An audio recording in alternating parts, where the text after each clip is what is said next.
Hi people, my name is Jeff2146 and today I got the total Fall of the Samurai team together to do a podcast type thing to mainly talk about the recent release of Beta 7, which added a campaign to the Scramble for the Far East mod, and then a quick update on the Carlist Wars mod and how progress has been going on it, and then we'll probably just tangent off and talk about whatever we feel like. So,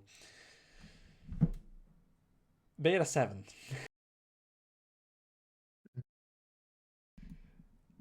It's out. We got a campaign for Scramble for the Far East.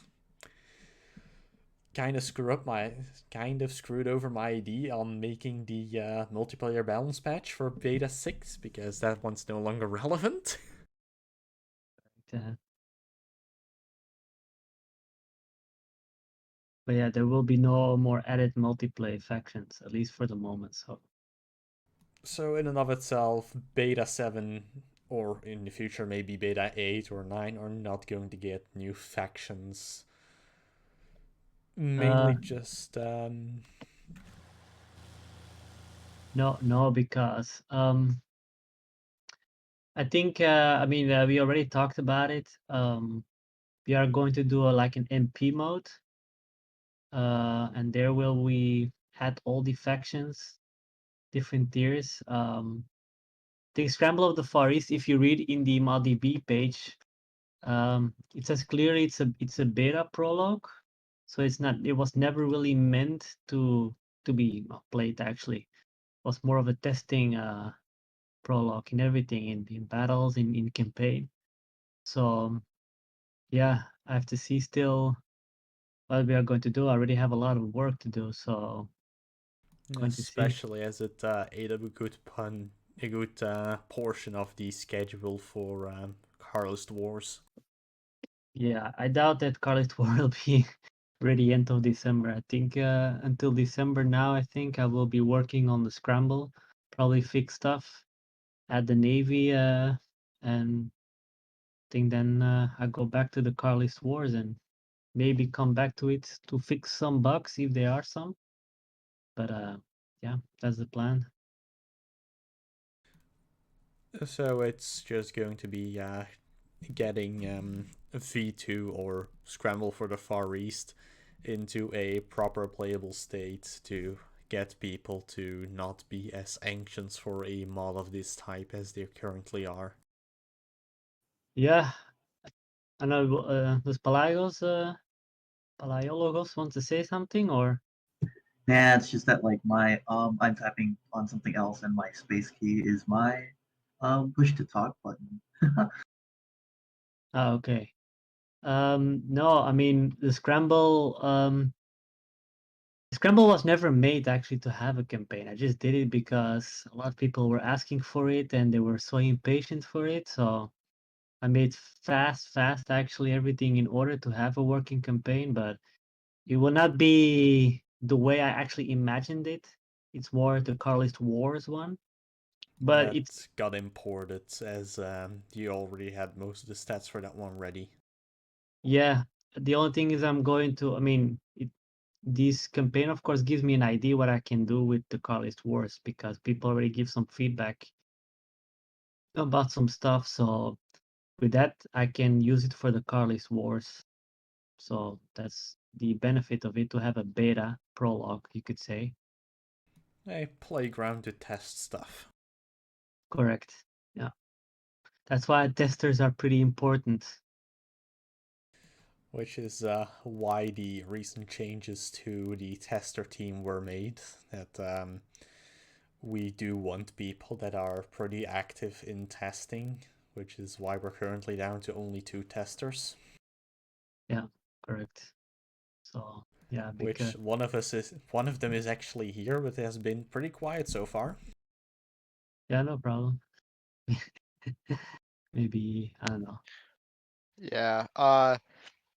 Y'all are kind of going over more of the technical, well, not really technical, but what you call it, behind the scenes sort of aspects that I'm not too proficient on. Yeah. Now Yeah. we'll discuss how we plan to go forward with the tester team probably later on once we're done with the little updates. Yeah, I'm actually working. I was delayed because I was testing something, by the way. So I had to do a last test before I could come. But yeah, because I'm increasing some of the stats for damage level slightly. So So that the battles feel a bit more responsive. well, yeah, because I had some feedback that some people were saying. Palaiologos was one of them, Yeah, mentioning that definitely. was mentioned. Artillery is, yeah.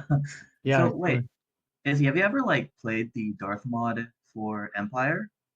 I did, yeah, Like, remember how the artillery was in that mod? correct, yeah. Yeah, that's what. So my kind of view is something that's like a balance of that, and a balance between that and version 1 artillery. Yeah, but I think we all forget this is tier 1 artillery.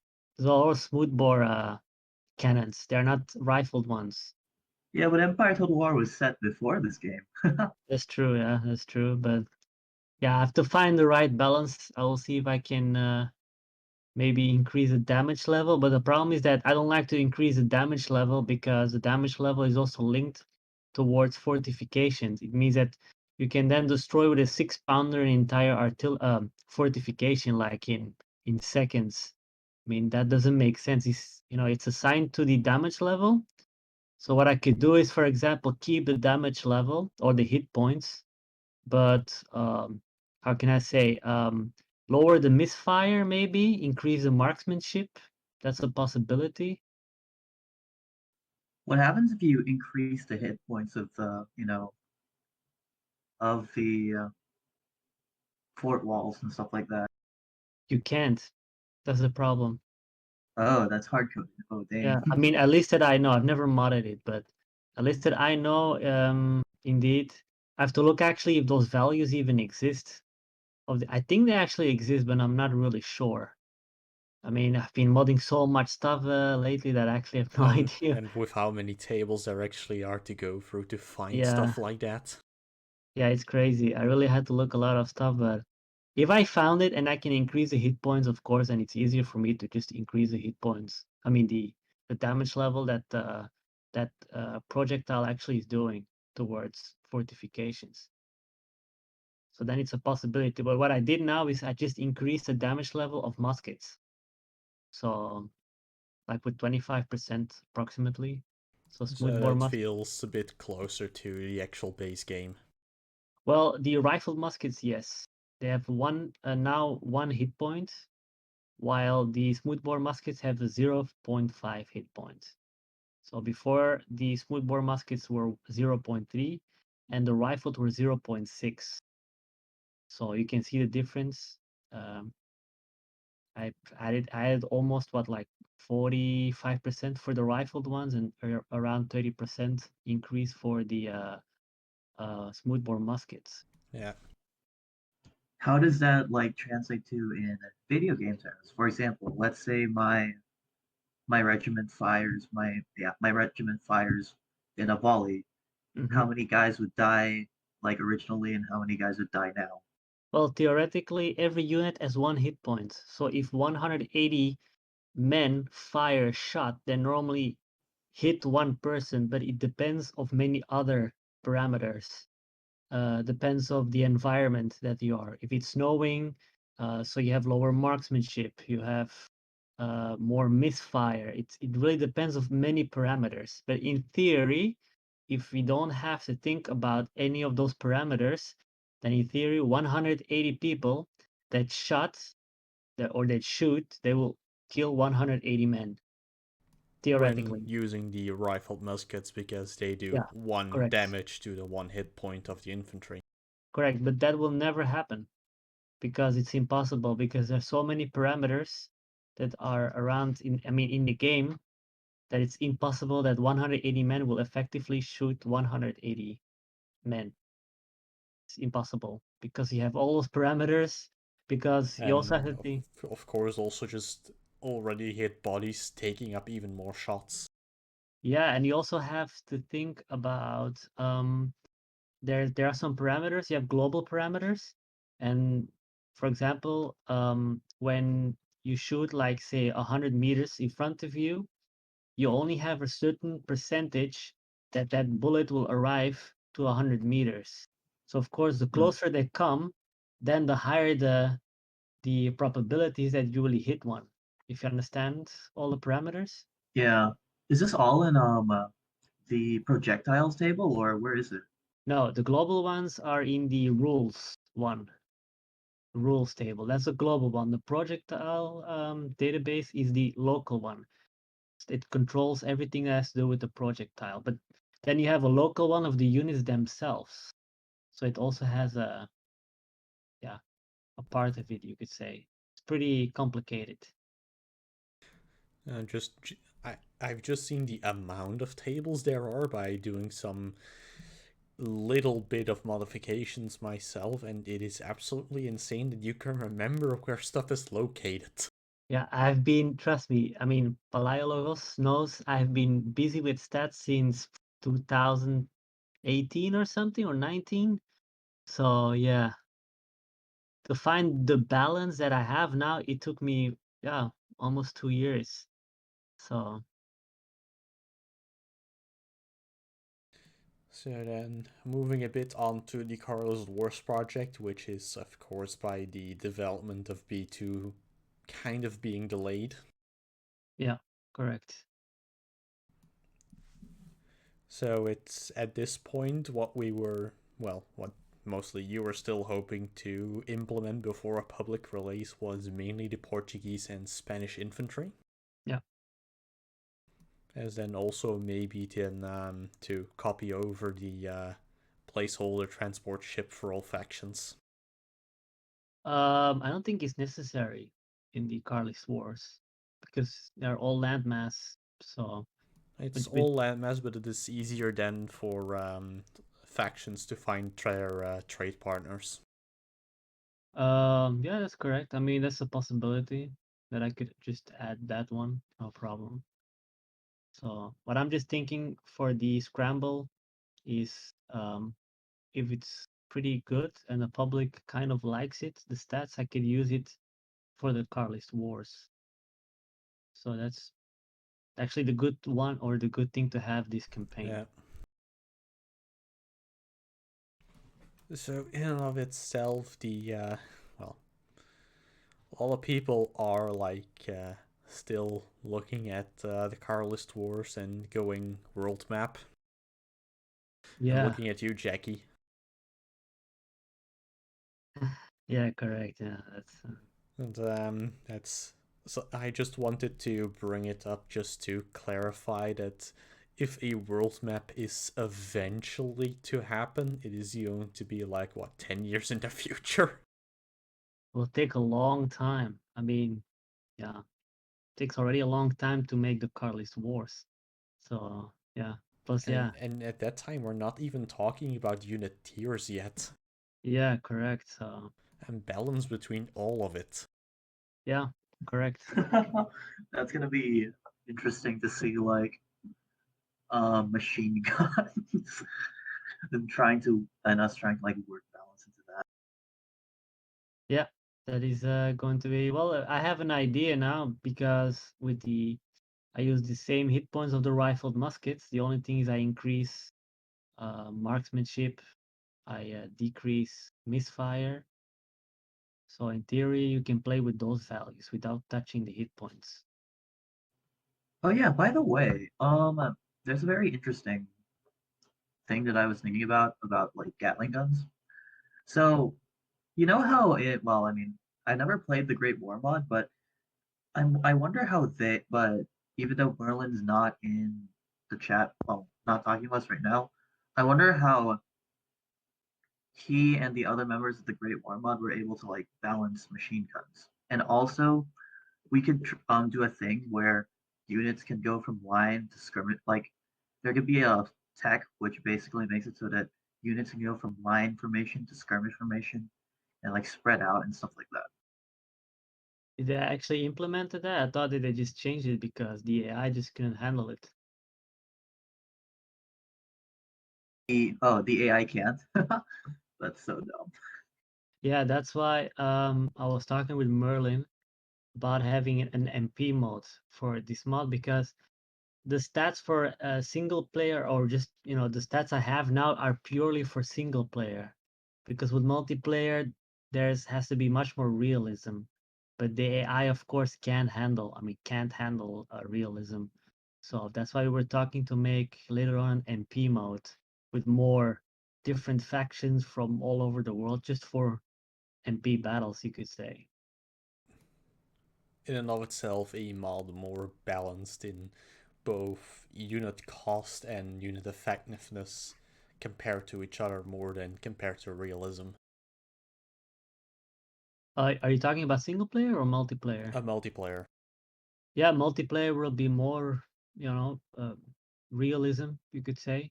So, for Different. example, units from the same time period, one equipped with, let's say, like rifled muskets, costing more than a unit with smoothbore muskets. Yeah, that's one of the parts to balance things out, correct? And then balancing it out, for example, around a fixed army price. Yeah. For example, like the 15,000 or 30,000 gold price for an army, balancing a setup around that.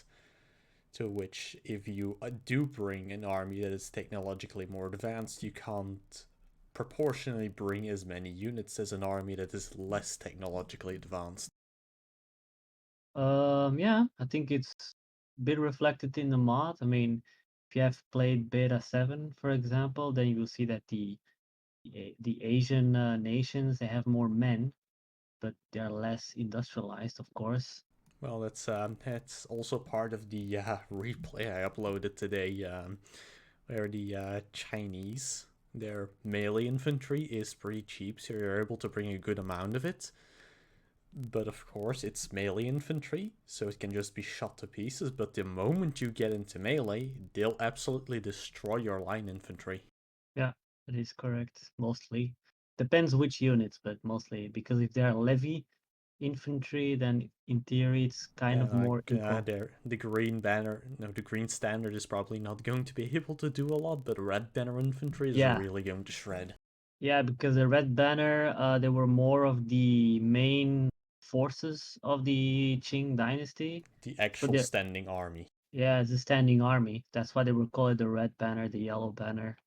So, and that's why I think there were three of them: the bordered yellow banner and bordered white banner, I think it was. They were more of the elite ones, but they were the standing army, so they have to have some kind of training. So it's normal that when they go into melee, that they have to be as good as equal or better than your line infantry, say. I'm not Which at talking that about point elite. only has their pointy stick. Yeah, correct. I mean, try to fight with a bayonet. It's not so very easy, huh? Oh, it really isn't easy. You're at that point practically better off taking it off and using it as a dagger. Yeah, correct. So that's why. Oh yeah, by the way, there's some I don't know. I think that Yari Ashigaru actually are better in melee than any of the than line infantry, which was kind of which was kind of funny when I looked at it. Is that supposed to be a thing or what? The Yari Ashigaru, then Western Power Line Infantry? I think so, or it's either Yari Ashigaru or Yari's or not Yari or Katana Ashigaru. I forget. Yeah. It's their. Yeah, correct. No, they have to be better. I mean, the Yari Ashigaru were professional soldiers. I mean, okay, they were farmers in the beginning, you could say, but if you've seen the Sengoku Jidai, they were as good as professional troops, just under the samurai. So By the actual sheer amount of fighting they did in the end. Yeah, so they were pretty solid units. So And yeah. also when they were levied, especially under the Oda, they did receive basic training before going into combat. Yeah, correct. So I mean, So that's why Oda gets better Ashigaru in basic camp.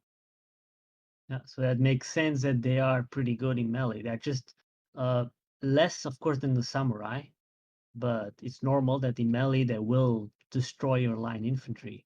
Because your line infantry is mostly just trained at shooting with melee as an afterthought. But have you ever seen how the line infantry actually trained in the past using their bayonets? Well, their bayonets, what they were using or training was to stab. That was actually it. Yeah, it's just a dummy. You stab it and you go on to the next course. Yeah, because what can you do? I mean, yeah, if you see a lot of battles, they were using their guns most of the time to kick someone. They were trying to use their bayonet, but it wasn't always easy to use. So yeah. But okay, let's see. I've increased that one, at least the hit points for muskets. So I hope that already helps and have a good base to start from. So then we'll go on to the changes that have been done to the testers by now, which is that we now do actually require that you're actually active on a weekly basis, as we do want the group of testers to be a relatively active group. You don't have to spend all your time testing, but we want to know that you're at least still dedicated to doing the testing. That's for the testers, I think.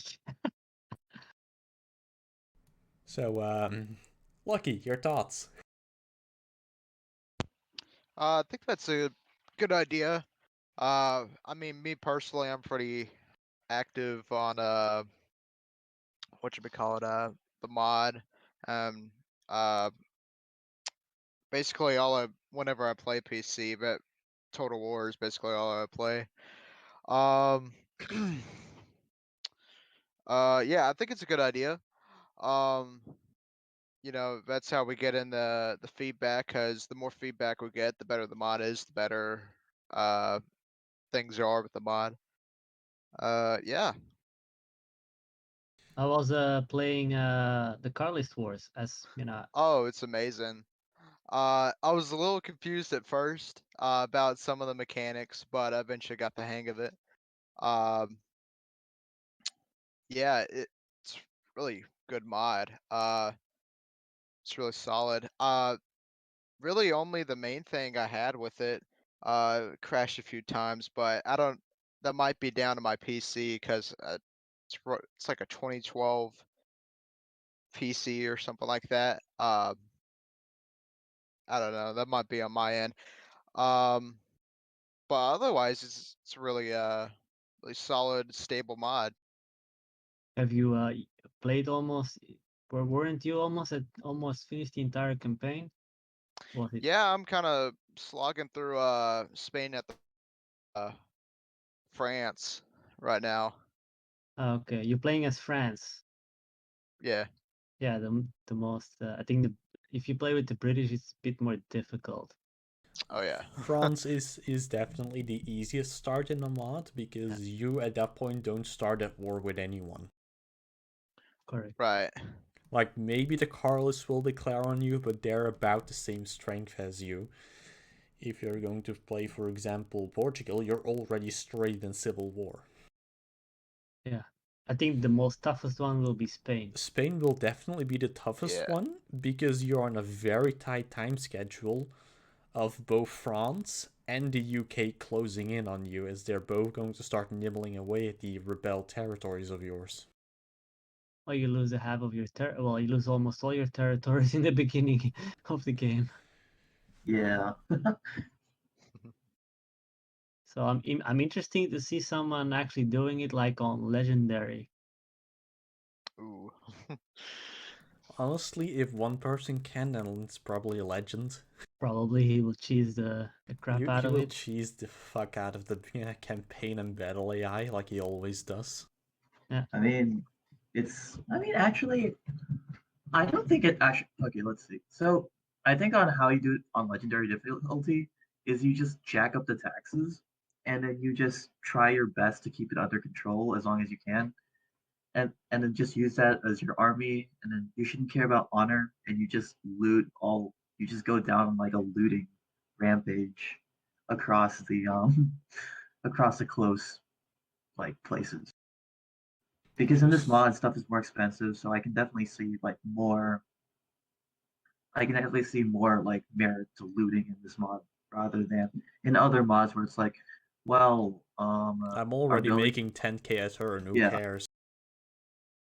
Yeah, I think because Scramble the Far East is more of a fun mode. I mean, there is a bit of strategy, and some are more. I mean, the buildings are more expensive. The technology tree is a bit longer to research, and you modernize it slower than normal. But in theory, I played today as I mean yesterday as France, and I was earning pretty good money after a while, so I could make some armies and start conquering the south. I mean, the north of Japan.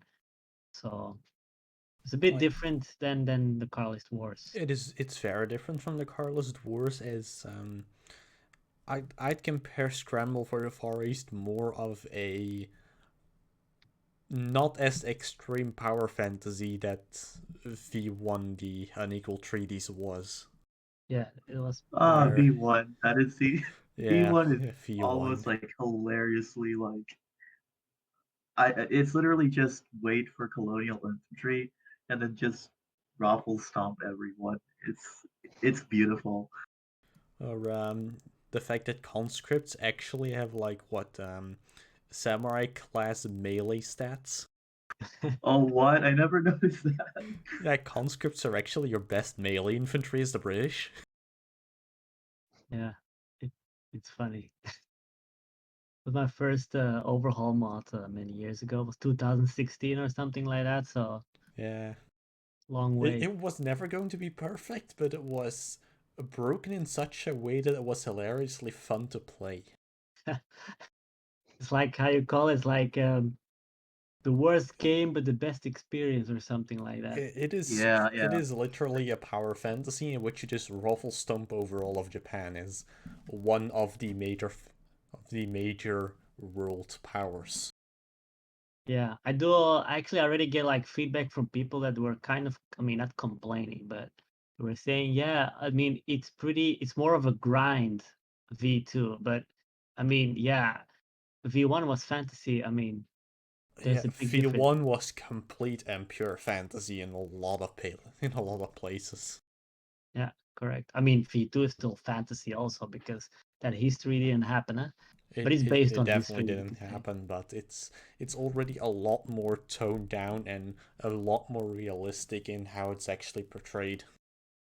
Yeah. Does anyone has played V2 or I tested out? have played a bit of V2 mainly during the like what 5 hours of testing we could do before you released it. Yeah, was yeah. I was not even in the mood to make V2 playable, but I just did it because I was thinking like this is actually pretty good system to get some feedback for the battles and probably naval battles, so then I can use it for the Carlist Wars. Yeah, yeah. I mean, for me, my only feedback on V2 is that there are some like there are some technologies which are like 1% off on construction time on a building that takes 12 turns to construct, and that's basically yeah, maybe 10% on construction time, but not 1%. Or minus like one turn in general. That would be cool, but not 1%. Is that technology? Could be. That's technology, Well, right? then again, like technology was probably not even touched. Well, I did lower it down a lot because the thing is that I had an idea or I imagined to make different tier level of units based of how much you modernize. So I had to lower it down, of course. But I mean, there's still space to change a lot of stuff, of course. I mean, I just now added it because I actually, I played for myself also yesterday, like the whole day, and I also encountered a lot of weirdness because, for example, when you have to replenish your army, it takes a long time and the army is pretty beat up. I don't know if someone has noticed that. That's a really if it's early game, then it's just mainly because you don't have the replenishment tax and not the replenishment skills in your general. Yeah, yeah, Early game Shogun 2 replenishment is horribly bad. Yeah. So I mean, yeah, I added a hospital so to help out a bit in the beginning. I mean, like kind of not much, like 5%, something like that. yeah. It's like 2 battles with your general and going for the level 2 skill. Yeah.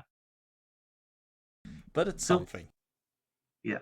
So funnily enough, like I know Izzy doesn't like Total War Three Kingdoms, at least uh, like the campaign part, but I think it's kind of hilarious that um uh, if Shogun 2 had the diplomacy of Three Kingdoms for this mod would literally be like, oh my god, this is literally Victoria 2 except in, Total War. Except there's some weird stuff like I mean, there are definitely some things that would be interesting to implement, but would kind of suck to play with. But yeah, have you ever? I don't know if you. I mean, I wish, but I don't know if you've noticed it when you. I was playing. I did something purposely.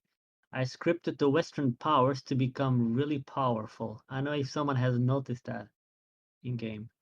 No, I've not, because yeah, because for some strange reason my thing is bugged, so I can't build ships and look around.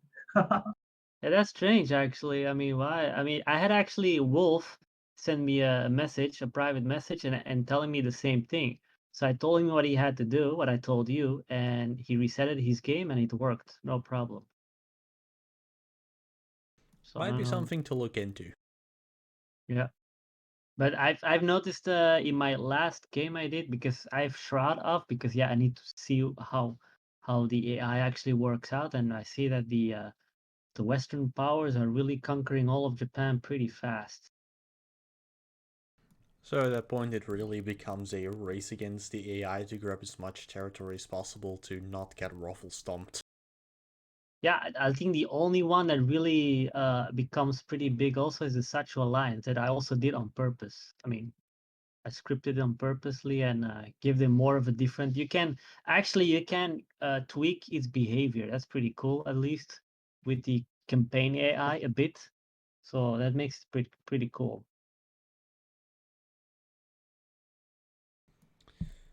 So at that point, just to come a bit back to the testers, I have sent out the form again for people to participate. I've already gotten 2 applications. I'm going to wait just a bit more before I actually look through them. But the main thing added to the form was how much time you think you're able to spend on the mod. And that goes from less than an hour a week, between 2 and 3 hours a week, an hour a day, 2 hours a day. Yeah. And what is the best? And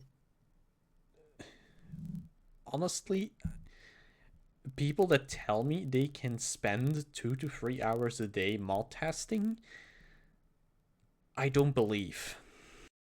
No, I don't believe it either.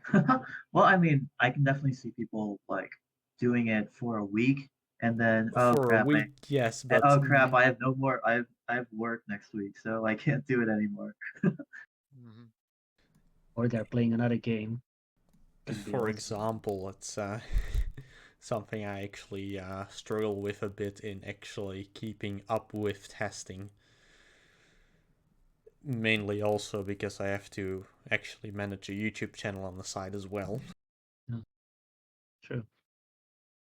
Yeah, it's not easy. I mean, I just asked when I was talking to you about it. I just said like if they can give at least feedback once a week about some stuff of the mod, then I don't mind because I know. I mean, you have still have your private life. I mean, of course. I mean, work, school, university. You want to game, of course. You want to have fun for yourself. It's normal. But like, give once a week feedback about how things go because with the Carlist Wars, especially, it's a pretty how can I say slower game. It's pretty It essential. takes a lot more time to actually get to the stages where the feedback actually matters. Yeah, like there's a lot of times when you just gotta just flip the turn.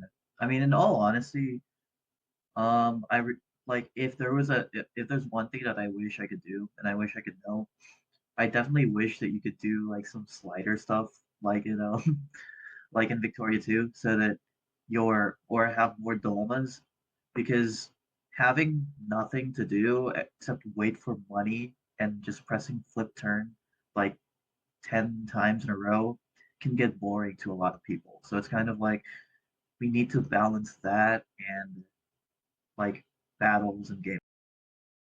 Yeah, I was actually thinking about it when I was playing Scramble of the Far East. That I was thinking to implement also in the carlist wars to help you out in the beginning, especially when I saw the video of Jeff's playthrough, is to give in the beginning like a buff, yeah, in the beginning. So then at least you have a bit of space where you can recruit troops. Because I think in the So beginning, actually some breathing room when you start off with, like for example, a higher base income. yeah, because in the Scramble of the Far East, I don't know if you have noticed it, you get a 2,000 gold, you could say, addition to your game. If you go to your taxes, it says like your taxes that you get, but then it also says other 2,000. Well, that's the one I put, so then you can directly have a bit of breathing space in building troops, and it helps a lot. So that's why so that's why when my taxes are like 500, I still am earning like 1,300. While also maintaining Yeah. like half a stack of troops. Yeah, correct. Kind of. So I mean, yeah. You still have to, of course, conquer because otherwise, yeah, you will lose money of the upkeep costs. But that's what I also want to talk about because people tell me, yeah, but the range is bad or the reload is bad or slow or whatever, or it costs too much money. And then I tell them, so look, guys, you can lower the costs and increase the range and whatsoever by just building buildings that give you buffs or techs that give you buffs or your agents that give you buffs. I mean, sometimes people forget that in the end of the game, you get so many buffs and they're all accumulated that it doesn't cost you almost nothing. And a lot of these buildings, for example, an armor or a blacksmith, already increase your armor and accuracy stat by a flat amount, not a percentage. Yeah, so when you, Palaiologos, when you get 1%, one building, and you go to another building, gives you 1%, and another building 1%, well, in the end, it's all accumulated in the entire region that, yeah, it's maybe like 20% in total. Interesting. People don't remember that, but when they actually build a building with 1% buff, for example, or +1 morale, it's not always local. Sometimes it's global and it affects all your armies. So if you build a lot, you get more buffs. Pretty simple. Yeah, I think what I should do when I'm free over this well, because of course I'm on break, but I think I'm gonna make a building browser thing, not in game, but in general, just like a little cheat sheet of what buildings do, because I definitely I'm like because there are some buildings which don't really seem like they would be that helpful, but when you look at the higher tiers of the building, you're like, holy crap, I should have built this building instead of this other building. Yeah, true.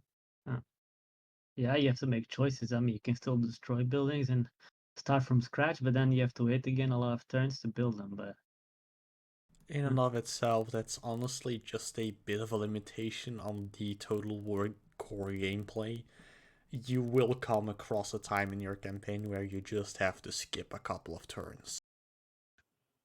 Yeah, definitely. Like, I mean, in Three Kingdoms, they fixed it. Well, they kind of fixed it because you have an ability to like rush buildings. For example, like, yeah, what I usually do in that game is I usually play tall until I don't know turn 50 when I'm earning like 50,000 in the bank, and then I just blitz everybody else because yeah, that's what you just do in that game. yeah, blitzing. Well, that's actually because I remember with Vanilla Fall of the Samurai, I could just blitz like crazy. Just even with one army. Yeah. one settlement after another. That's ridiculous. That's what I did in Vanilla Fall of the Samurai. Especially well, I guess it's not exclusive to that faction. From like turn 1 to turn 20, I would conquer people around me, and then from turn 20 to turn 50, I would just build up my industry to support the armies, right, and modernize and westernize, and then after that, I'd just conquer everyone around me and win the game. Yeah. It's a bit more tougher now is the scramble. I mean, you still could blitz, I think, but the battles are a bit There's more. probably still tactics and builds you can do to get a lot more powerful very early on. But that's honestly not in my realm to find out, as those are tactics and strategies far above my total war knowledge. Well, you have unit caps, so Yeah, that's true. I mean, you cannot. I mean, I know you have noticed. I made a system with unit caps, with two categories. You have the homeland unit caps, and you have the colonial unit caps. I don't know if you have noticed it. Of course, I noticed. I think I did comment on it in the quick update video. So I noticed it in like the files, but I never actually have gotten to the cap yet for either because yeah, I still haven't gotten to the cap. Well, the homeland units they start with a huge value, you could say, per unit almost. Like the Asian ones, I think China is almost. I don't think the evil will achieve their unit cap, but to have extra caps when they upgrade cities or they conquer areas, it only gives them +1. While with the colonial ones are much lesser, but you get +5 per upgrade or per city you conquer then. So that's actually to compensate. Because colonial troops, of course, I think the unit cap per colonial unit is 40 for one unit with one city, you could say. That is not leveled up. So that's pretty a lot. So if you upgrade +5, +5, +5, yeah, you get a lot of units. But at that point, they're all colonial infantry, which are like, I would say, about on par in stats with levy infantry. In melee, yes. Shooting, not, of course. But in melee, you could say yes. Yeah. That's why you have the homeland port. I don't know if you have noticed Well, that. yeah, of course, I've noticed that one, but the main thing why I set with levy infantry is that they have like 320 troops per unit. Yeah, that's a lot. So even though they have less shooting, it's going to be a slog to get through with a colonial line infantry unit, as they're going to have a lot, as they're going to have to do a lot more work to get through it, all the while taking a lot more fire. Yeah, correct. I've increased, of course, the hit points, so maybe that will help a bit now. But yeah, that's correct. So it's going to be a bit more difficult, you could say. I mean, let's be honest, guys. I mean, Like, honestly, levy infantry kind of needed a buff because they're an absolute joke in vanilla. yeah, but let's Wait, also be. Yeah, sorry. not really. Like I definitely would say that levy infantry like I mean, I'd say that levy infantry on shooting was not a joke because you could just wait and tech up to star forts, and then declare independence. And even though everybody will like invade you, five levy infantry and like garrison can probably destroy any army without artillery in the base game. Yeah, mostly. I But just that's in a siege battle, not in an open battle. Yeah, of course, but oh I yeah, mean, in open battles though, it's like it well, have either of you like watched The Last Samurai? correct, of course. Yeah, it's like that forest scene in an open field battle. Yeah, that's your levy infantry being charged by Yariki. Correct. I mean, you have to understand that the AI in any Total War game is pretty brain dead. I mean, you can cheese the heck out of it. It's more A than I. Yeah, so that's why I mean, at least in my opinion, the mod is a bit more difficult to beat the AI. I think the AI behaves a bit more cautious. At least in my battles that I had, it's still pretty brain dead, but it's a bit more cautious, and it's much more. It takes longer. I remember when I was playing Fall of the Samurai, 5 minutes battles. That was it, finished. I mean, I don't like too much fast-paced games either. Personally, my opinion, of course. I don't know what you think, guys. In and of itself, playing battles is practically half of the Total War experience, so if all of them are just going to be over in 5 minutes, there's not really that much fun to be had in it. Yeah, definitely. Yeah, now it just takes more time. Like I think it was 15 minutes battles. Depends how big they are. But in theory, they're like between 15 and 30 minutes max. It's not more. That's actually the sweet point. I wanted to go for really big stack armies, just 30 minutes and that's it. Not more. Not like Napoleon Total War 3. It takes like more than an hour or so. But like 30 Yeah, minutes, I that think. mod. Yeah. Good mod, but God, it's It's too long. yeah. Oh, have you ever like it's the same thing for Master of Europe and all the other Napoleon mods? They're like long and yeah.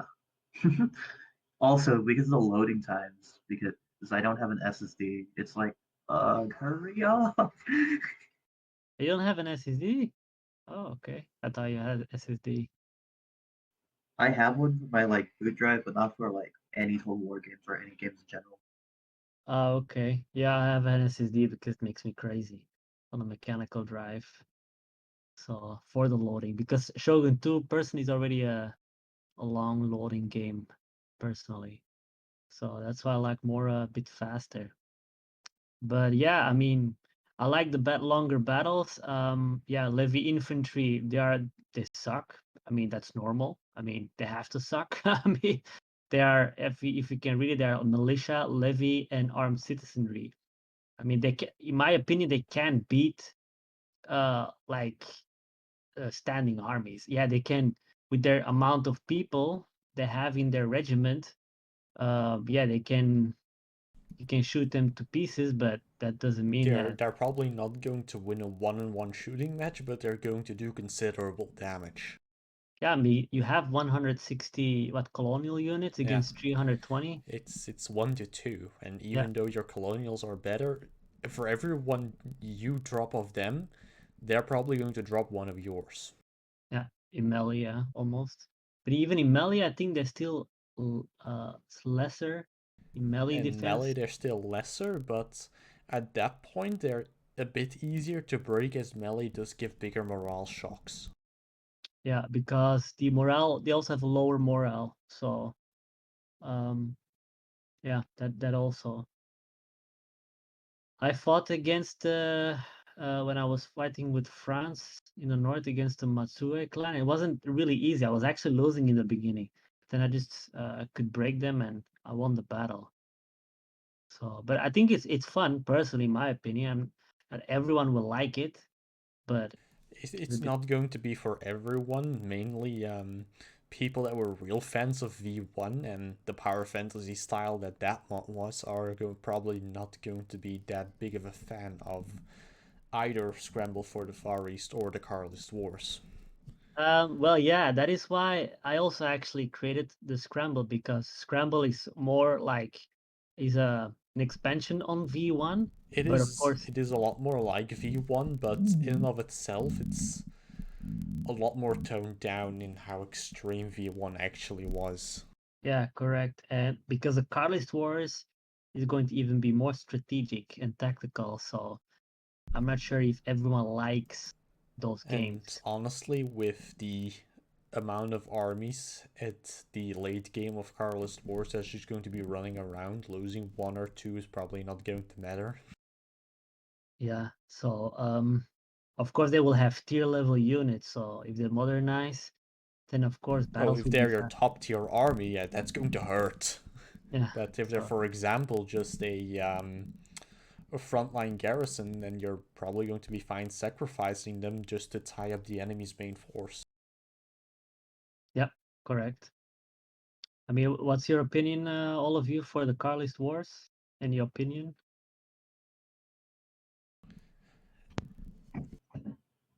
I like it.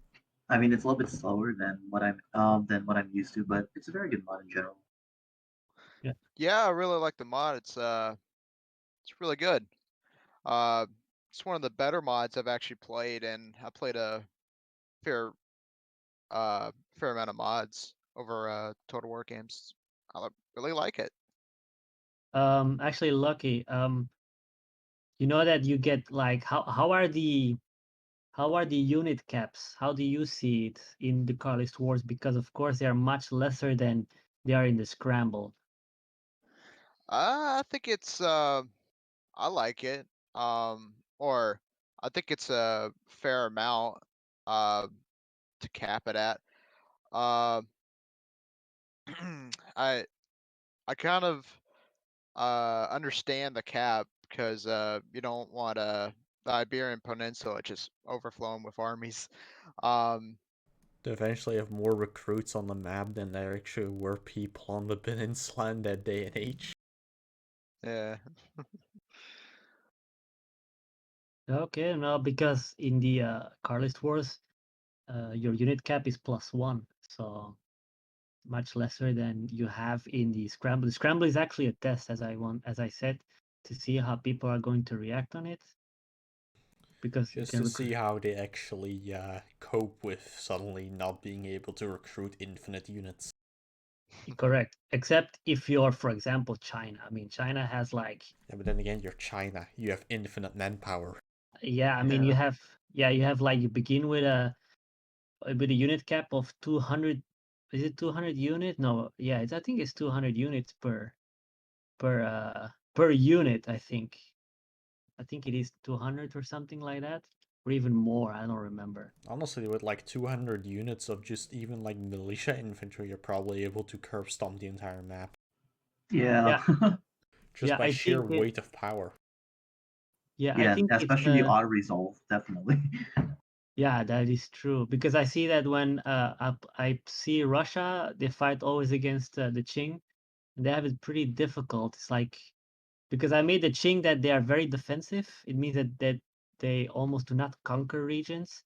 They want to keep their region. But that means that every army they recruit, it stays in that city, you could say. So it's pretty difficult to conquer it because yeah, every Yeah, turn, you have to grind for all those units over and over and over again. yeah. So it's Okay, so what I've seen actually with Russia is that they send an army there, and then for some, and they keep. So for me, they conquered like the only parts of the Joseon, like the Koreans that they could get to because well they for some reason can't build boats too, but every time they go into China, they march north. They stop in the middle, and then they march back. Because like I know I can see this because I vassalized the Qing Empire as France. Don't ask me how that happened, because you have vision over them in like the beginning. So, but it was kind of like pretty funny to see them just march north and then just engage and then just engage that city with their general, and then march the rest of their army south. It's yeah.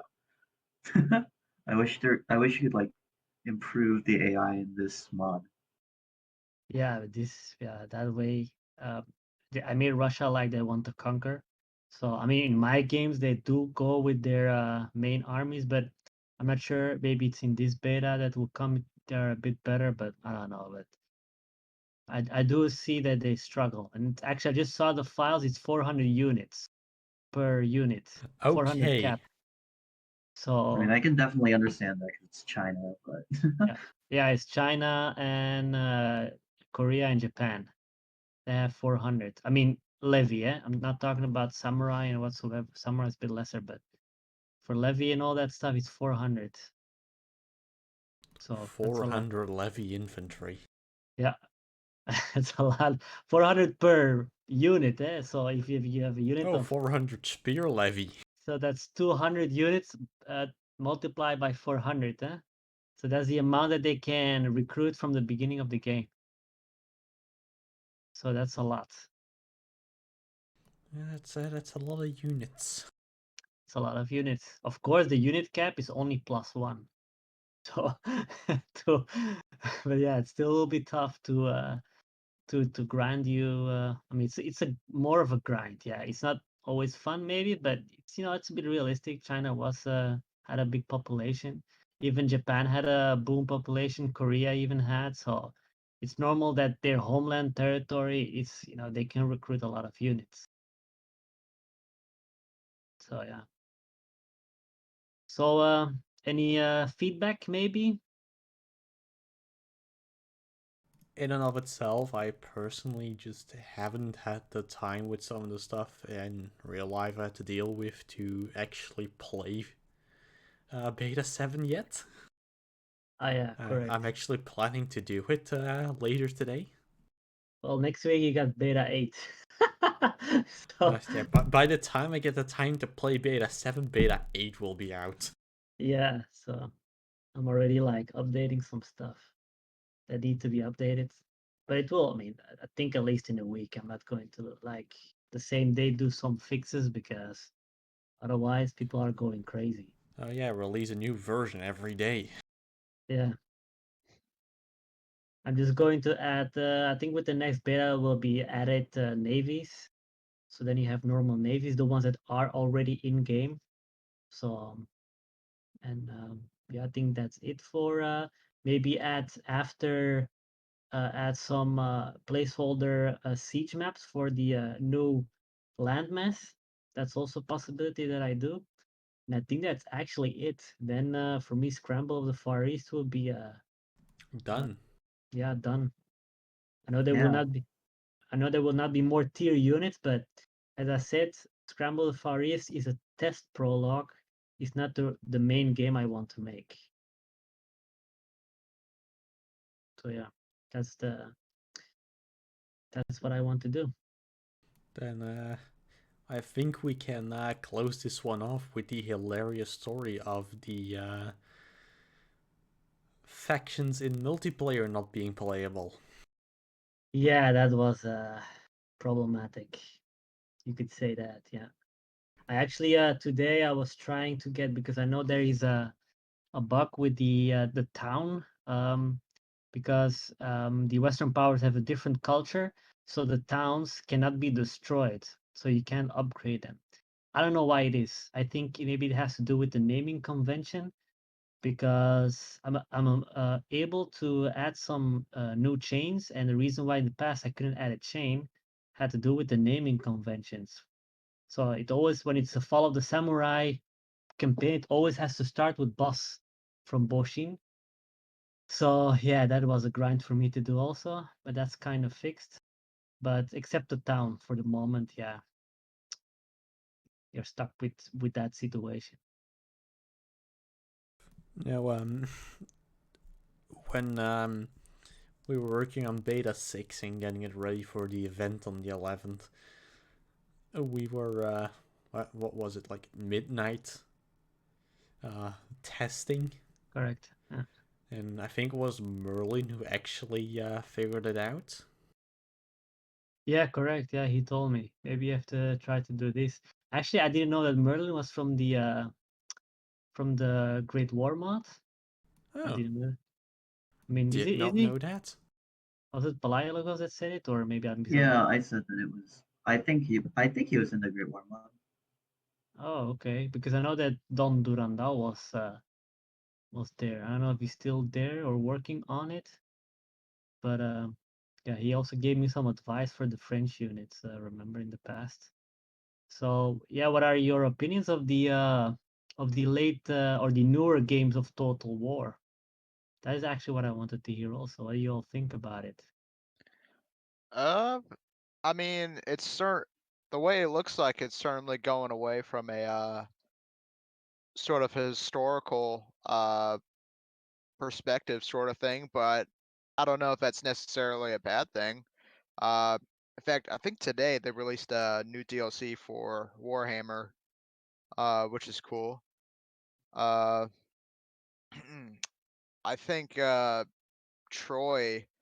Uh, I don't know. I've heard sort of mixed things on Troy in the more recent ones, but I don't know. I guess we're gonna have to see where it goes. Honestly, my original main problem with Total War Warhammer, because I am a big Warhammer fan, was that Warhammer 1 was actually really barren for content compared to what the Warhammer Fantasyverse actually had.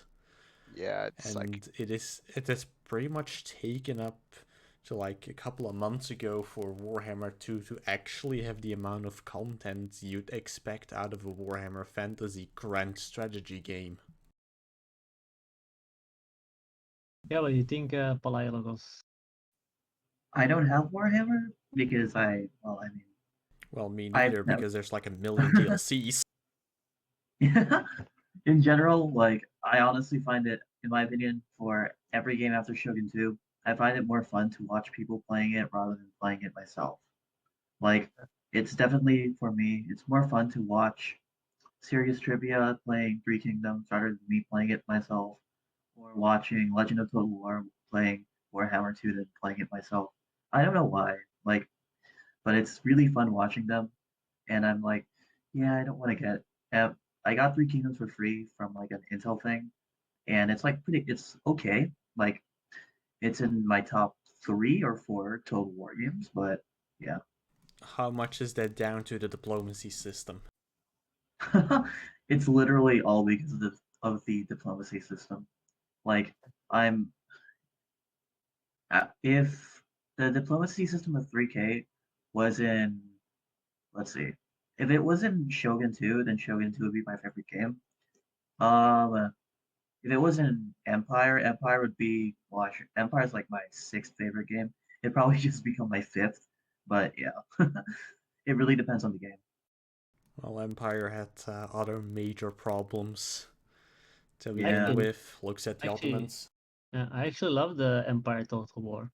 I mean, strangely Don't. enough, with mods, not yeah, without Of yeah. mods. course, It's of like course, with of Darth course. mod. Yeah, with Yeah, Darth Darth mod, it mod. becomes like a pretty good game. But like, I'm yeah, currently playing through Empire with Imperial Splendor with unit sizes times 4. Oof. So And I actually lag, have like 600 infantry lag per unit. unit. Oh, like galore, but just the amount of carnage is fun to watch. Yeah, they really. That is what I do not understand with the latest Total Wars. Is like, why can they not program it the way that you can add more units? They have a 64-bit engine Like, now. honestly, if like Total Accurate Battle Simulator is able to do it, then why not this? Yeah, I don't understand. I really, because they have a 64-bit engine now, so they just can program it that it uses much Honestly, more memory. like the main thing to me honestly feels like they're trying to keep the status quo on unit size just to get more details into the units themselves, which honestly a strategy yeah, player doesn't really care about.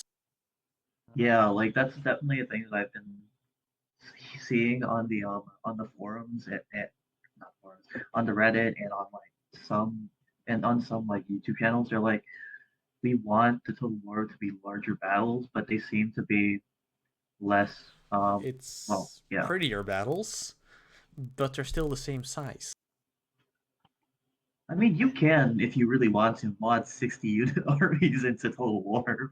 I think the main issue lies. I mean, I have lowered the resolution. I mean, of my texture maps and the polygon, especially in the Carlist War, they're pretty low, and I think the game runs pretty smooth if you No, play it battles. certainly does.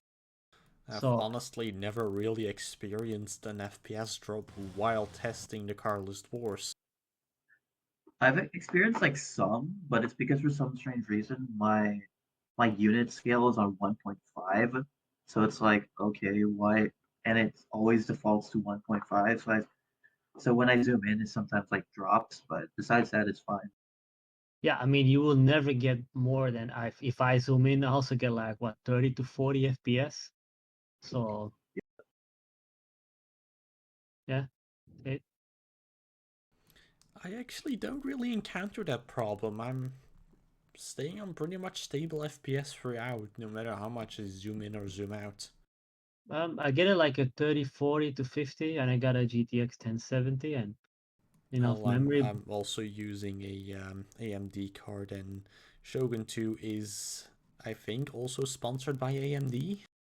I thought Intel for the processors. If I Well, Intel for processors, and I think Radeon for graphics, which is AMD. yeah, I mean, who knows? Maybe when you knew. I mean, in theory, a 1070 is pretty enough. The problem lies with the amount of memory. It's a 32-bit Yeah. engine, so you can't. I mean, it's impossible. The amount of that is why I get that graphic glitch in the game is because Well, of the of textures not loading, and then troops yeah. suddenly having no body. Exactly. Too much textures, especially from the equipment. That's a mistake I did. So it can handle the amount of memory that it has to load the individual texture maps. So if CA, if they really want to, and I'm sure they can, but I think they want to. That's my opinion. Is they want to have a game ready every year or a big expansion or whatsoever. I don't really think it is CA at this point, more than Sega wanting Total War to turn into an annual franchise. Yeah. Like annualization is a thing for every franchise. For something like it's it definitely. I think quality is going down in the video game industry because they keep trying to push annualization out the door, and it should definitely be like And maybe curbed, but yeah, if you don't want it, just don't buy it, or just get it for free in like a deal. Yeah, correct. in Yeah. and of itself, Syria yearly releases shouldn't be a bad thing if only the studios realized they couldn't do what they actually want to do. Like, Assassin's Creed Unity is a great example of this because of how ambitious of a game it was, with, of course, having to be released within the annual release cycle of Assassin's Creed, leading to its disaster of a release.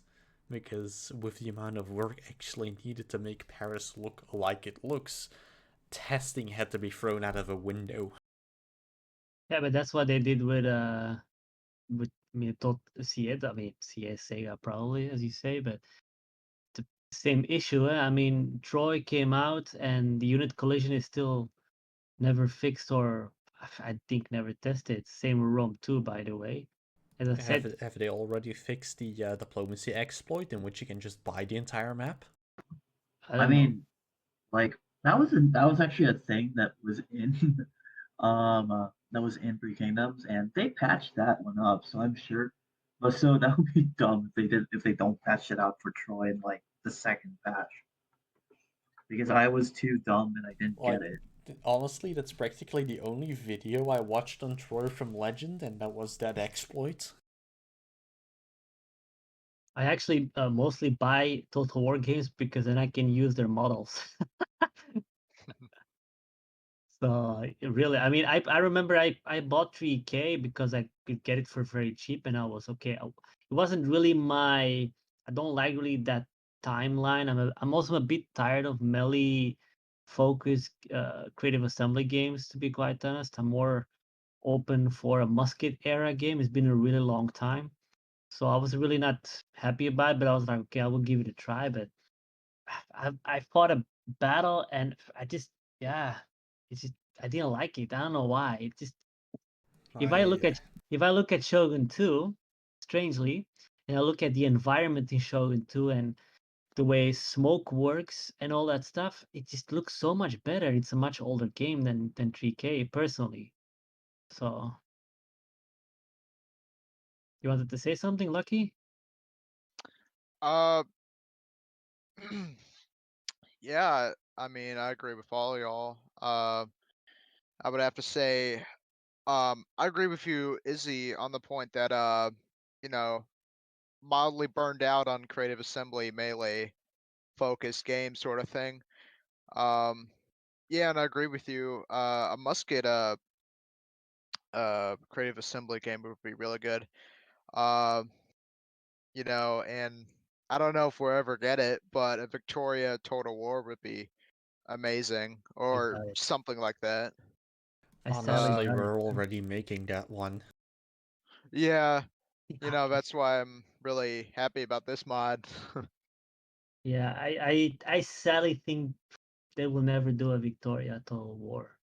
That's Yeah. my opinion. I think That's what I do not understand. You know, for me, the when they made Shogun 2 and Fall of the Samurai is a really good expansion because you can play Fall of the Samurai vanilla.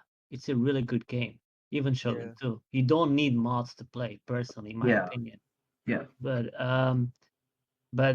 it was like the pinnacle of Total War. And I don't know what happened with Rome 2. I don't know why they built further with that system of Shogun 2. I really do not understand that. Because Rome 2 is completely different. It's like they fired all their developers of Shogun 2 and they No, took not the like developers, the designers. Those are Yeah, the definitely. main Like ones that Rome influence 2 that part of the game. yeah, Rome 2 is like Rome 2 forward is when everything really changed well, yeah, in the Total War For franchise. me, Rome 2 in its current state is the last Total War I actually enjoy playing. after the patches and all, right? That's why I said in its current state. Jesus. We're not talking about release Rome 2, that doesn't exist. Release Rome 2, yes. We don't talk about that. Yeah. It was my first game I we ever have pre-ordered. beaten that horse too much already. There's nothing left but a bloody pulp. Still burns. It doesn't even resemble a dead horse anymore. Man, I was really excited for Rome 2 when it came out. Actually, it was my first game I pre-ordered. That was yeah, bad experience. I got the pre-order lesson right then and there. Yeah, I couldn't play it for a month. I already told you in the Q&A. Yeah. It was really sad, man. I was so pissed. I remember. I couldn't play it for a month. The battles were always crashing, and I was playing vanilla. There were even no mods, so it was really bad. Like The AI sucked. I only discovered Total War a year after Rome 2's release. Oh, did you get lucky? So when I got Rome 2, I was spared of all of that release bullshit, and I already had a stable game to play. Yeah. Which I then played on a shitty laptop. Yeah, I don't know why. If you see Rome 1 was a really good game. I remember very well. Now old now, I never came back because it's older now. But I remember really well. It was really like an unbelievable game when it came out. Yeah, I still play Rome 1 and its expansions because it's still a very fun game. Like if you ever feel a little bit like burned out on the newer Total Wars, go play Rome 1 and Medieval 2 again. That's what I usually do because it's like, wow, dang, I forgot that these were mechanics, and because some of the mechanics in Rome 1 and Medieval 2 were pretty cool. Yeah, the sieges were awesome. I mean, like now, I want to make ladders and to siege. I can't do it because it's hard coded. I mean ladders for God's sake. I mean, it's I don't like when I see those guys climbing over the bloody walls. I mean, who does that? You have ever seen someone climbing over walls with their bare hands? I mean, it's stupid. It's an It- army of Easy, all professional rock climbers. Japanese people are ninjas confirmed, guys. I just Yeah. hate it. That's why I hate sieges. I just can't see it. Really, I just can't see it when they're climbing over those bloody walls. So that's why I'm trying to make like at least like the Empire style, so that they will use like a Grappling cord. hooks. Yeah, something like that. At least that when they climb, a They cord will use appear. something to climb and not just ninja bullshit magic. Yeah, I just don't like it. But like that in Rome was so awesome. I mean, ladders, siege towers, everything. You could even, I remember very well that there was only Rome 1 that you could zoom in and to see the entire city with people walking. Yeah. It was awesome. You don't have that And as a anymore. defender, you actually had artillery on your walls after a certain upgrade. Which was Was it? I don't I, remember it. Yeah, you could you could actually put Yeah. like the ballistas on your huge walls. city, like the huge city towers were just ballistas. But in Medieval 2, you could upgrade your towers to be cannon towers, which is how Legend of Total War like clears out sieges in 30 seconds. Oh yeah, correct. Yeah, I remember that you could even take the ladders. You can take them from, in medieval too, you could take them from fort to fort. I mean, you have one level of walls, and you have to pass another level of walls. You just take the ladders when you conquer the gate. You could take the ladders from outside and put them inside and go to the other wall. It was pretty awesome. You cannot do that in newer games. I don't know. They always say like, "I know because we can't program it or something like that." Yeah, I'm like, that's bullshit. yeah, You can program anything, it just takes time. yeah, I know it takes time, but I mean, I hope that they make more time because there's now a new game coming. I don't know if you have seen it of Game Labs. Yeah, American. honestly, I feel that they're spreading themselves a bit too thin I here. was thinking the same because they have Like so many they have games. Age of Sail, they have Dreadnought, they have their Native American RPG in the works. Native American RPG. I did not hear about that one. Yeah, Yeah, it's really. also one they never really advertised in the first place. What Yeah. else do they have in development?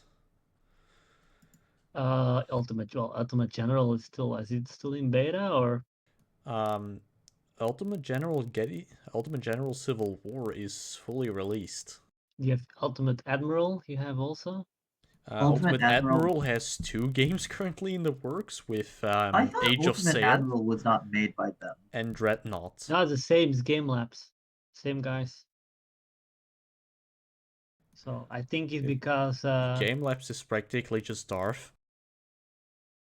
yeah, maybe it's because they need resources. I don't know because it's Dart. He's one of the creators of Game Labs. I don't know if you have noticed that. I know, it's how I actually came across Ultimate General in the first place. I actually know Dart pretty well because I'm one of the older guys here. But when I started modding, so I know Dart pretty well. The time when I was at Total War Center the whole time. So yeah. Back when that site was relevant. Well, yeah, correct. Yeah, that Back when site their is dead. YouTube channel was relevant. Yeah, I don't know what the hell happened to Total War Center Total lately. War Center was a project doomed from the beginning because it was a channel shared between YouTubers. Okay. Wow. So What? There was a Total War Center channel. The Total War Center channel only had one main series, and that was the narrative let's play for the what are they called again? Massalia in Rome 2. That was the only series that consistently got more than 1k views. Yeah, I don't know, but I was one of the older guys there. I was there since Rome Total War actually. So I knew Dart pretty well. Especially when he actually, you could say a Dart mod could save kind of Empire Total War, you could say. Yeah, it really fixes a lot of the bullshit in that game. Yeah. And I Definitely, yeah. and I think the developers of CEA in that time, they weren't really happy about it. That he kind of fixed it with his mod, you could say, That's because people praised him for Empire rather than CA. yeah, and it was like they made a statement or something because he wanted to work for CA. I don't know if you knew that about it. Yeah, that was Yeah, his that's why he original started. plan, and then CA made a shit show out of it, which Yeah, basically he returned with a shit show of his own and went to do his own thing. Yeah, that's why he created Ultimate Admiral, Ultimate General, and all that Yeah, because he got. Yeah, I respect that. yeah, correct. So I know, yeah, I know that story because I was also like a lot of there with the modding community. So I was like starting to mod, and Like, yeah, it was a really crazy story. like the actual main problem that there's probably going to be with Ultimate General Independence or Revolution or whatever it's called, I can't remember, is that there's currently a Civil War game called Grand Tactician Correct. in Yeah. early development, and it is really similar. I Oh, mean, Grand Tactician, in my opinion, they should just get rid of the 3D. I mean, so you know how how Yeah, like how they have like the battle zoom ins. So you can either do battle zoom ins on something like an actual map, like a period accurate map that looks pretty cool, or something rendered like really not. really game lapse alike.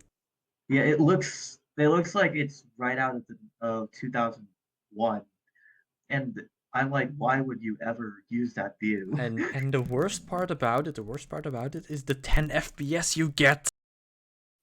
Oh yeah, The game is horribly optimized. But don't they use the Unity engine, or which That would engine do they explain use? everything. Well, the Unity engine normally yeah, is that's probably why they. that. I mean, Oh. that doesn't make any sense to me because the Game Labs guys, they use the Unity engine, and I think do you know City Skylines? No, Everyone there's a really important thing about the Unity engine is that it is really easy to make extremely big mistakes in it if you're not careful. Like, for example, Escape from Tarkov is fully made in Unity and runs perfectly on practically any potato computer you can find in Russia, while a game called what was it again? BattleTech, I think it was called, was made in Unity and frequently drops below 10 FPS, even though it really doesn't use any CPU or GPU. uh yeah, but then it's really badly programmed. I mean, And that's the main thing about Unity, it is that it's really easy to make those mistakes. yeah, because I was thinking ever to maybe use Unity for if I ever want to make my own game. So because Like it's easy. in and of itself, Unity is not a bad engine if you don't make those same mistakes. Yeah, but the problem is with people, at least that I have seen, that want to start their own game. They always look at it too big. They always want to make Yeah. a huge project. Never start with that. Always start something small and learn from Ultimate that General part. Gettysburg. Yeah, was it Just small one or? battle. Oh Yeah, yeah. that was a very small game.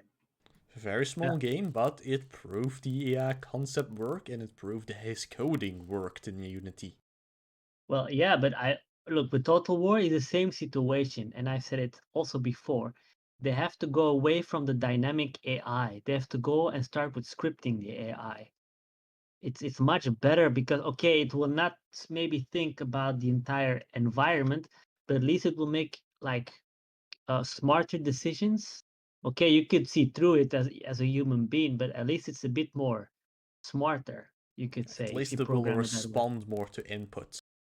Sorry? It will be easier for the AI to respond to actual player input if it's scripted to respond in a certain way. Yeah, for example. For example, if the AI knows you're weaker than them and you declare war on them, that they're going to be extremely aggressive in that war. Yeah, for example, or in battle, especially because the campaign AI, okay, still makes mistakes, but I think the campaign AI at least is a bit smarter in some cases than the battle AI. The battle AI is really brain dead for The me. battle AI's main problem is that it over relies on formations. You know, you It can't will really. try and get into formation over actually fighting a battle. Yeah, sometimes. Well, in Shogun too, sometimes it still does a blob. Because the problem is that it has to work as one army. They have to script the army, the AI, as one army, not as an individual unit in this case. Because if you make them as an individual unit, then you get a blob because they detect probably they use detection, I guess, where they detect a unit in a certain area flank, and then they start turning when there's another unit in front of them shooting to the other flank. And then they go, oh no, we need to turn to that one. Oh, we need to turn to the other one that's now shooting in our flank that we just turned away from. Yeah, for example, and I And think then it just goes brain dead. yeah, I think if they just script the entire unit as one army, as one entity, then it's much easier. Just put them directly in a correct way. Okay, it's still the AI, but if you put the cavalry on the flanks, the artillery behind, if they can shoot over the units, of course. I mean, and let the artillery always fire. Don't let them like fire and then we go and we start lumbering again, and then we start running towards and charging to the units. It's dumb. It's just so dumb. It makes me so crazy when I see it. You know. Yeah. So that is the best way I think they have to program the the AI, not as an individual entity, but as one entity, the entire army. Put them directly in a correct way and keep them that way. Pretty simple. It's much more difficult as a player than to go through or destroy the army if they are programmed as one entity. That's my personal opinion, of course, that I've seen so many times. I don't know what you think, guys. In and of itself, it sounds good. It's also going to be the test of practical implementation that's going to really show if it works or not. But in and of itself, the battle AI in Total War is some of the worst AI I have come across in any video game. Yeah, it is. Like it's only beaten by the war game AI, which is just unit, move fast, enemy zone. It is dumb. I mean, in defense, it's pretty good, I must say, because they stand their ground. But in attacking, it's bad. It's really bad attacking. You just shoot him to pieces. And then the cannons, that's another thing that I really don't like. Is like they fix something, but then what they fix creates another Breaks bug. another thing. But yeah, it creates another bug. Like with Oh the my cannons, god, yeah, that's yeah. with the cannons, they, because of Empire, Total War, and Napoleon, with friendly fire, the cannons in Napoleon and Empire, they could shoot towards your units when they're fighting in melee, you could say, or even shooting. Even then, the cannons don't care. They just shoot to their own units. They fixed that in Shogun 2, and that's pretty good. But the problem is they made another bug that the cannon doesn't know what to do anymore. So it stops shooting, and then it doesn't know what to do. Yeah. So it just charges forward because he sees like, oh no, my units are fighting, I can't shoot, so I will just charge, and that's, they have to like program it like, if you can't shoot, just stand your ground until you can shoot again. Pretty simple. It's an easy algorithm they have to make. Then I'm already a happy person. That's the only thing I think that I really have to fix. But I was thinking actually to fix that by just making cannons not to lumber for the AI. That was my idea I had. I mean, the problem with that though is that the AI will never move forward anymore. What do you mean? Like, I mean, won't the AI just like? I thought when the AI has artillery, they never move forward. No, if they have to attack, they attack you. They just shoot first. If they are in defense, no, because it calculates like I'm in defense. The player has to come to me. I don't have to move because time is in my favor. The only scenario in which you can get the AI to attack you when it's in a defensive battle is if you have artillery. Correct. And Yeah, they that's don't. Except in my mod. yeah. Really, really they don't move. Yeah, Only you were. only Yeah, I was like, why? Why? So I well, of course, because your starting army has an artillery piece. I'm like, why isn't the other guy's army moving? yeah, it only starts to move when you move your troops. That's actually how the AI works in the mod, I have noticed. I think it calculates that it's pretty shitty. I Yeah. think. That's what I think. I'm not sure, but that's what I think. That like it calculates like maybe the amount of time or whatsoever, and it's like, okay, it only will destroy so many times my units. So that's why it just waits until you move your troops, and then it comes towards you. Otherwise not. But it's pretty interesting to see. So at least the AI person, I think, is a bit smarter in the mod. I tried at least to test it a lot, but let's see how it goes further. Well, I think Lucky might be able to talk about that a bit, as he is currently probably the most hours on the Carlist Wars. Yeah, sure. Let's see.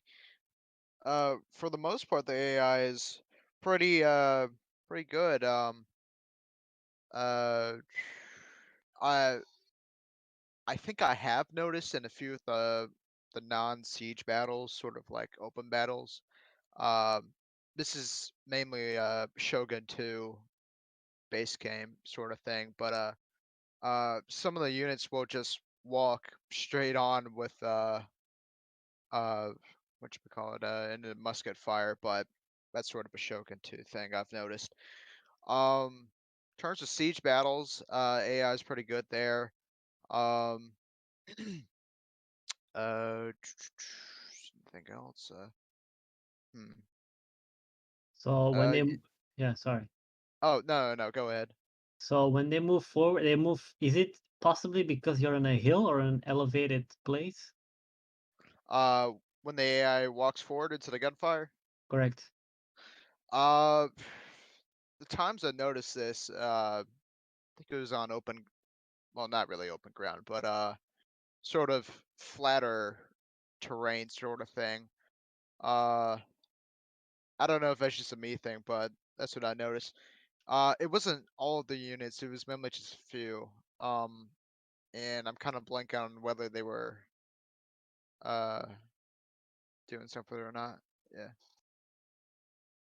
Yeah, I mean, I do know that they were doing that when you were on an elevated position. They couldn't fire, so they always have to go forward to try to have a to try to fire. I have actually fixed that in the Scramble, but that will also be fixed in the Carlist Wars. So Yeah. Uh, that problem you just spoke about. It was on I was attacking with my infantry in a siege battle, and my units weren't able to fire at the guy the AI on the in the walls, and I was attacking in the siege battle as well. Yeah. Yeah, that was a it's mainly because the projectiles themselves come out of the gun in an arc, Yeah. and that arc for smoothbore muskets was limited to 5 degrees, yeah, correct. Yeah. which in and of itself was barely not enough to actually reach up to the walls of the in-game castles. Yeah, now it's doubled. It's 10 degrees. I think rifled is 15 now. So Yeah, but the you really should at this point be able to, well, once the new update for the test version of the Carlos Wars comes out, you should really be able to fire like that.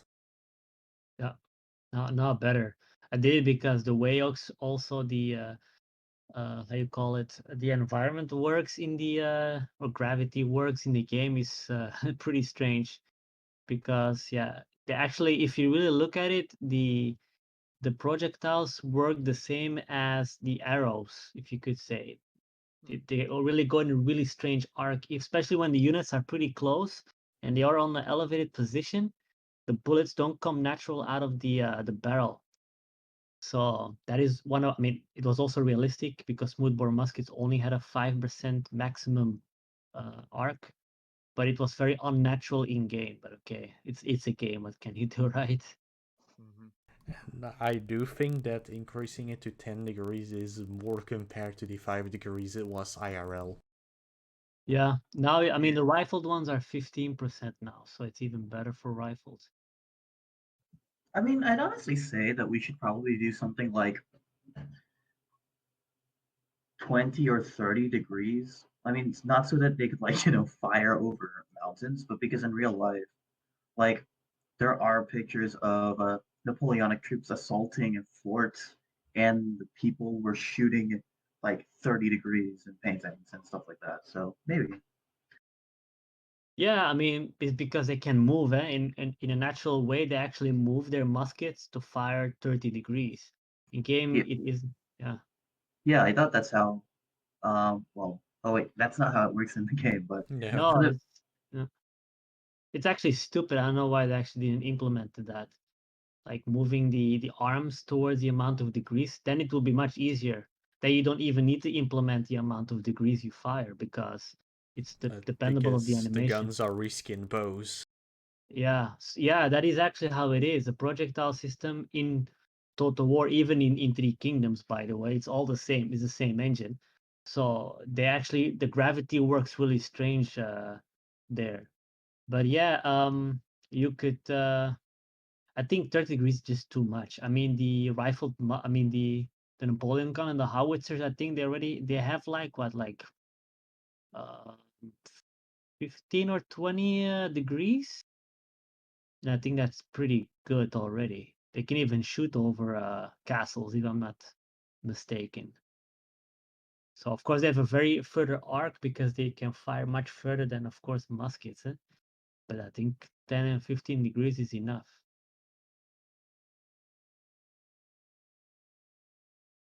So anything we want to still discuss for the closing point to this first podcasting? Personal for me, yeah. I mean, next week normally a new update. I think maybe with navies or some fixes. To hopefully make sure that we can actually test it before you release it. Yeah, I will test. Yeah, of course, the navies especially need to be tested. But I'm going to be very honest. I'm not going to put so much time in it because, as I said, the scramble safari. It Yeah, really is just a proof of concept more than an actual mod. yeah. I just made it to make people happy. Yeah, exactly. Yeah. Yeah, to make so that people, the public, have a mod to play Well, with. people are happy. I hope so. I hope to receive much more videos in time for playthroughs. Videos will come. Videos will come. It Well, takes not time. about you. I mean, of course, you also, but I want to see some playthroughs like Official Devin did, for example, and not people playing the mods to see how everything Even goes. if he just does an abridged on it, it will drastically increase the exposure of the mod project as a whole again. Yeah, because that's, I think, Yes. the most difficult of everything is actually the Getting the name of the mod out there in the first place. it's really difficult. Yeah, it's really difficult. I Yes. do feel that most of the growth currently the mod has experienced is mainly due to his narrative let's play of V1. Yeah. Yeah. And yeah, some videos And sometimes Jackie of Fish, like, yeah, advertising. correct. I already sent it to Pixelated Apollo, but I just gave up. I gave up on him. I think I already sent so many messages, and yeah, I gave up. I know I he think he. likes. Yeah, Oh, sorry, Lucky. I was gonna say I think he's sort of moving away from Total War for a bit. He still plays it, but he's doing other stuff mainly. Well, he likes the older ones like Shogun 2, especially he likes Musket Fire Total War games or Musket era games. So seems strange to me. I even see him lately. Most of the time, he actually has replays of Rome 2. So Yeah. yeah, so okay. I mean, I'm respect. I mean, he has probably so many videos that he receives that he's maybe tired of looking to all his emails. But I just gave up to Jackie Fish. I sometimes send it to him, but because I also know he's pretty busy. I know the Lord John. I can send him some stuff that I he has. believe you can practically send him anything and he'll gobble it up. Yeah, he loves Musket Era. Yeah, that's very true. He's one of the most loyal one towards Musket Era. He doesn't like melee stuff most of the time. So that's pretty I cool. do think he'll really like Beta 7 and 8 at that point. Yeah, I actually sent him a message via YouTube if he wanted to check it out. So it's up to him, of course. But I he's not. do believe he's going to. I don't see why he wouldn't. Well, he's not a full-time YouTuber. He still Yeah. has a secular job. So for him, it's a bit more difficult to find the time to play games for his channel. Because he told me one time when we were playing multiplayer that before the YouTube algorithm changes, that he was earning more, but now everything has changed. So yeah, Yeah, the YouTube algorithm is like kind of weird. yeah, I It don't is understand. honestly completely illogical. Because Yeah, it's ever. Have you ever clicked on the trending page Oh yeah. Never, like, at all. and just seen the videos on there and think to yourself, who is watching this bullshit? yeah, and My I first. did. Yeah, Oh, sorry, Lucky. sorry. No, My first question when scrolling the trending tab is, who are these people? Well, I've I mean, there's never. like K-pop songs, so I mean, a lot Yeah. of people probably do that. I think they are more. I think the focus of YouTube is, I think, more like those artists, those famous artists. I think that is more their focus now. I think YouTube is going away now from the creator standpoint. I think they get more YouTube money. has not been on the creator side for a long time. Yeah. Well, it is YouTube. I mean, that's the name at least. But Like yeah, practically ever since their merger with Google. yeah. I mean, yeah. Google is Remember, kids, Google had the slogan, "Don't be evil." yeah, it's a special company. But yeah, I think those times are over, and they don't have a competitor. Everyone is on YouTube, and also the YouTube is oversaturated. Let's be honest, it's oversaturated of Well, content. of it mainly comes down to the past 2 or 3 years, where especially live streaming has really taken off. So YouTube is just getting spammed with VODs and clips from live streams. Yeah, yeah, it's really really. It's the first time I actually click on trending. So I mean, you can see most of it is all like music clips from artists. Yeah, it's definitely like all kind of famous people already who are just Yeah, so It's all just content that is easily marketable to more people. It's yeah, easy because to advertisement. recommend and get people to click on it because it's music. Who doesn't listen music? That's advertisement. That's the main goal, because YouTube before, if I remember correctly, YouTube was more like um, the one that gets more views are the ones that get in the trending, I think. Now the That's how algorithm. it originally worked, but then gamers got into the trending page, and we can't have those right-wing people in there. Yeah, well, Pesky gamers. mostly they're on Twitch now, the gamers, I think. I don't know. I have a Twitch account, but I'm pretty bored. In and of itself, live streaming is an extremely different form of content than doing let's plays, for example. It's you could like live stream your modding, as in you could literally. I'm sure there are people who will literally watch Izzy just go and going through mod. gigantic Oh, yeah. databases. So boring. There's artists that live stream themselves drawing, so Yeah, there's exactly. precedent. Yeah, it's really not my kind of thing. you know. Of course, you still have to be someone that does want people to constantly look at it and talk about it. And yeah, let's be honest, people are annoying, right? I mean, you have special people on the planet, sadly. There's Yeah. good people, but Yep. You Yep. like the comment I just got on the update video. I put in memes. Probably a bot, but imagine people being like that. yeah. So it already makes me crazy when I read some of those comments. People complain a lot, like really complain for everything, like for the most There, stupid details. there are two types of comments: people that complain for the sake of complaining, and people that complain because they actually care. That is correct, yeah. But yeah, then I always And say, they look, come into a 99 to 1% ratio. yeah, that's why I always say, look, if you don't like it, mod for yourself, or make a game for yourself that Yeah.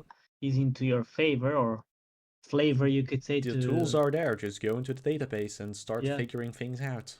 So yeah, it's pretty. You have annoying people on the planet asking this and doing that, and It's people that feel self-entitled to have what they want and have it always go their way. that's actually I've been thinking a lot. Sometimes to just stop modding and just mod in secret. Really, And I then was like, just push out the mod when it's done and disappear again. Yeah, something like that. I was always Yeah, thinking. like haven't we? Okay, so as somebody who's been following the fan fiction like thing for a long time, I can.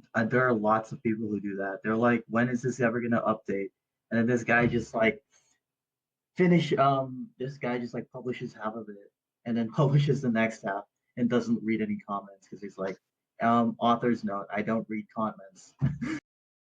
Yeah, but maybe it's the smartest thing. Now, I think, of course, that look, I think that feedback is a necessity to make your game or mod better. Yeah. If they're sincere. If they're not sincere, then Which it's something is else. why the tester team was in and of itself created, to get people that actually care about the mod's success to give the feedback, because they're going to be the ones that actually care about it being a good mod. So they're going to do their best in giving decent constructive feedback. Yeah, I sometimes receive like really strange comments. Me I'm angry, like, please fix. yeah, something like that. I'm like, are you kidding me? No, I'm not doing that. Do it yourself. I mean, come on. I gave all my free time to have it to you for free, and then you start like, you do this for me now. No, I'm not going to do this.